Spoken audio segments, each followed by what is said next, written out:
The leaders of Ukraine, Russia, Germany, and France on February 19 jointly urged a tattered truce in East Ukraine be restored and condemned breaches in recent days, according to official accounts of a four-way telephone call.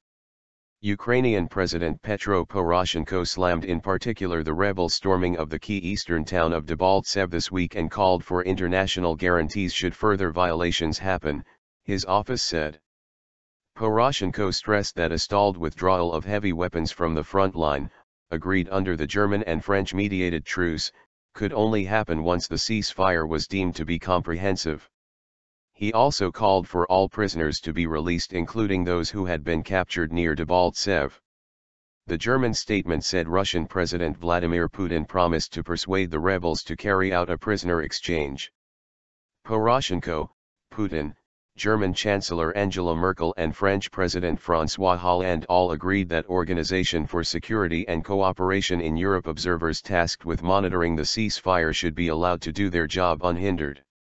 The OSCE mission in Ukraine has complained for days that its team has been prevented by the rebels from entering Debaltseve, where thousands of Ukrainian troops were forced Wednesday to flee pro-Russian rebels who launched an assault in violation of the ceasefire.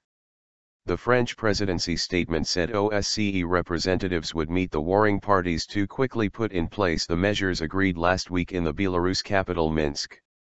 It said the four leaders called for the implementation of the full package of measures agreed in Minsk, including a full ceasefire, withdrawal of heavy weapons and the release of prisoners.